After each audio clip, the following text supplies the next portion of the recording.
आज के मुख्य समाचार। देश ने गुजराती कर्ज लेने से नहीं डरते हैं, कर्ज लेना मजबूरी नहीं इनका शौक है। शीना बोरा हत्याकांड की मुख्य आरोपी मुखर्जी सनसनीखेज दावा, शीना बोरा जिंदा है।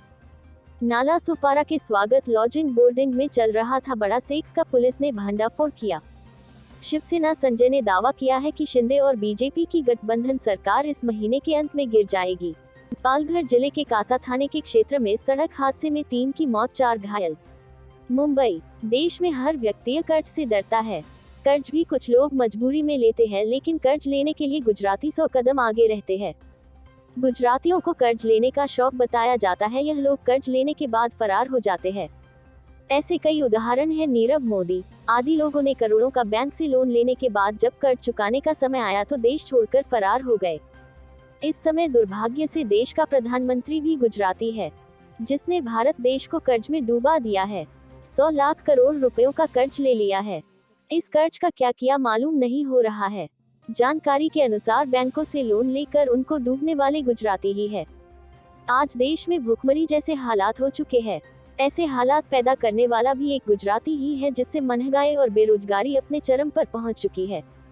पीएम मोदी यह फिर भाजपा इन लोगों को देश की नहीं पड़ी है, सिर्फ अपनी सरकार लाने में जुटे रहते हैं। विपक्षी पार्टी के नेताओं को तोड़ने के लिए ईडी, सीबीआई आदि को छोड़ दिया जाता है और बीजेपी अपनी सरकार बना लेती है। सबसे बड़ी बात यह है कि देश की गरीब जनता बीजेपी को वोट नहीं देती, तो फिर यह जीत कैसे जाती है।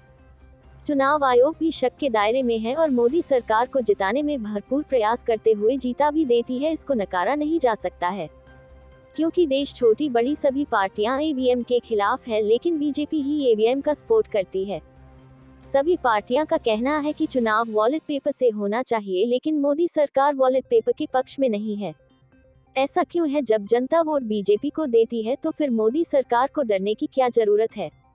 वॉलेट पेपर से वोट डाले जाएंगे तो फिर भी बीजेपी ही जीतेगी। मगर ऐसा नहीं है, बीजेपी को डर नहीं, यकीन है कि अगर वॉलेट पेपर से वोटिंग हुई तो बीजेपी का सुपड़ा साफ हो जाएगा। क्योंकि ईवीएम बाबा का मोदी को भरपूर आशीर्वाद मिलता है, इसीलिए जनता वोट नहीं देती है तो बीजेपी केस जीत जाती है। यह कोई आश्चर्य की बात नहीं है। ईवीएम बाबा का आशीर्वाद प्राप्त होने से बीजेपी की ही सरकार ही बनेगी, यह निश्चित है। इस ईवीएम बाबा के आशीर्वाद में चुनाव आयोग की भी अहम भूमिका रहती है। जनता के इस ईवीएम बाबा के आशीर्वाद से बीजेपी मालोमाल हो रही है, देश बिक रहा है। देश की जनता महंगाई, बेरोजगारी और भूखमरी की तरफ तेजी से पांव पसार रही है। इससे मोदी सरकार पर कोई फर्क नहीं पड़ता है। मोदी को अपनी वाहवाही और कैमरा से फुर्सत नहीं मिलती है जो वह देश की समस्याओं को देखे। गुजराती लॉबी ने देश का बुरा हाल कर दिया है। देश में भाईचारा को खत्म करने के अलावा देश में नफरत के बीज बो रही है। बीजेपी को लव जिहाद और हिंदू मुस्लिम करने से फुर्सत नहीं मिलती है। आने वाले समय में अगर देश में बीजेपी की सरकार रही तो समझ लो देश का बहुत बुरा हाल होने वाला है। लेकिन अंधभगतों पर कोई फर्क नहीं पड़ता है। बीजेपी के प्रोपगंडा से देश की हालत भयभीत हो चुकी है। जब तक ईवीएम बाबा का आशीर्वाद मोदी को मिलता रहेगा तो बीजेपी को हराना मुश्किल नहीं, नामुमकिन है। बीजेपी का असली चेहरा 2024 के चुनाव जीतने के बाद देश की सभी जनता दिखने लगेगा। ऐसी राय देशवासियों की है, हमारी नहीं। मुंबई, बहुचर्चित शीना बोरा हत्याकांड की मुख्य आरोपी इंद्राणी मुखर्जी ने सनसनीखेज दावा किया है। पूर्व मीडिया अधिकारी इंद्राणी मुखर्जी ने सीबीआई की विशेष अदालत में कहा है कि 2 वकीलों ने इस सप्ताह शीना बोरा जैसी महिला को गुवाहाटी हवाई अड्डे पर देखा था। साथ ही मुखर्जी ने एयरपोर्ट का सीसीटीवी फुटेज प्राप्त करने का अदालत से आग्रह कर एक याचिका दायर की है। बता दें कि इंद्राणी मुखर्जी हत्या के आरोप में वो जेल भी जा चुकी है। हालांकि कुछ दिनों पहले ही उनको जमानत दे दी गई थी।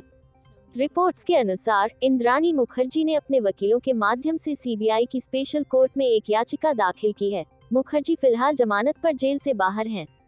ऐसे में न्यायालय ने सीबीआई को मुखर्जी की याचिका पर अपना जवाब दाखिल करने को कहा है। बता दें कि इससे पहले भी इंद्राणी मुखर्जी ने वर्ष 2021 के दिसंबर माह में कहा था कि शीना बोरा जीवित है और वो कश्मीर में है। हालांकि उससे जुड़े प्रमाण वो अदालत के सामने नहीं पेश कर पाई थी। सीबीआई के आरोपों के अनुसार अप्रैल 2012 में इंद्राणी मुखर्जी और उसके तत्कालीन ड्राइवर श्यामवर राय और पूर्व पति संजीव खन्ना ने चलती कार में शीना को मार डाला था, जिसके बाद लाश को राजगढ़ के जंगल में जला दिया गया था।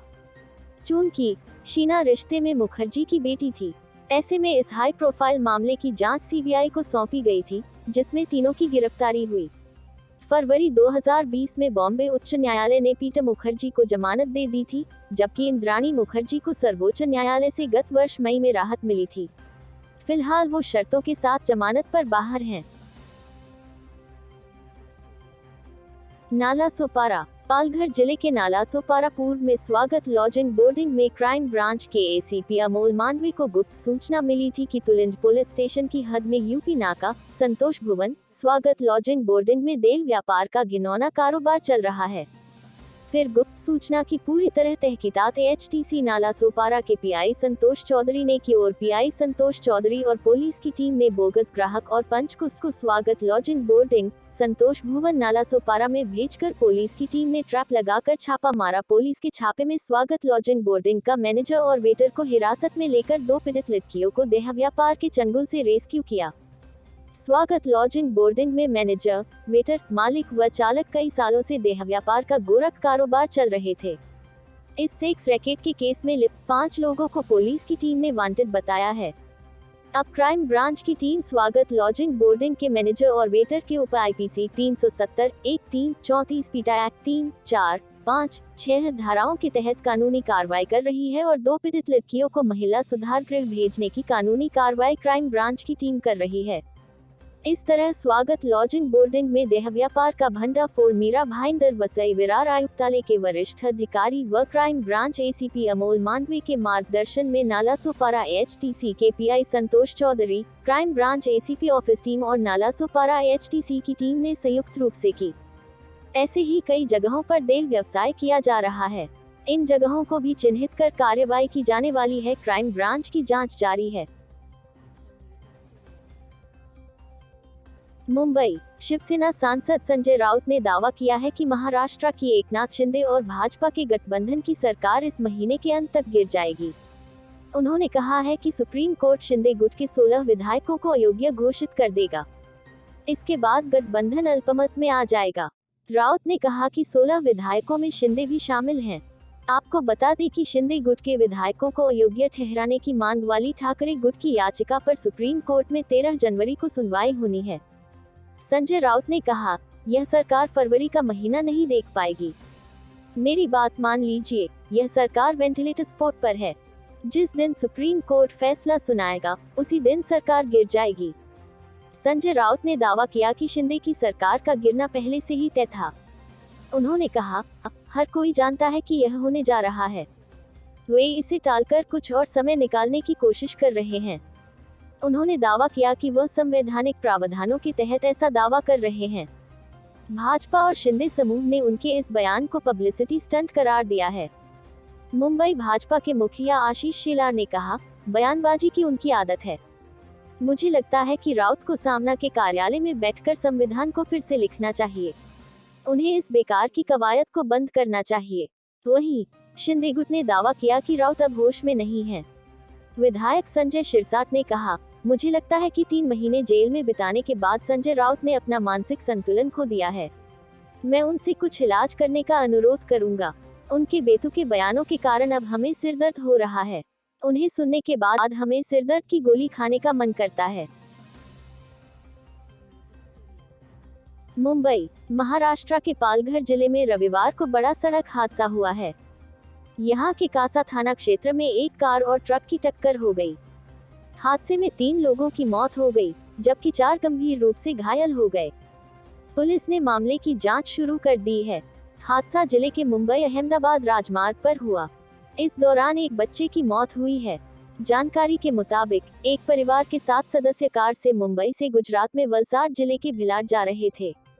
तभी कासा थाना क्षेत्र में एक मंदिर के निकट पूर्वाह करीब 10:45 बजे हादसा हुआ। पालघर पुलिस के प्रवक्ता सचिन नवाडकर ने बताया कि मृतकों की पहचान नरोत्तम राठौड़ 65, उनके पुत्र केतन राठौड़ 32, 1 साल के बच्चे आरवी राठौड़ के रूप में हुई है। घायलों की पहचान कार चला रहे दीपेश राठौड़ 35, तेजल राठौड़ 32, मधु राठौड़ 58 और 2.5 साल की बच्ची स्नेहल राठौड़ के रूप में हुई है। Bureau report, Mumbai.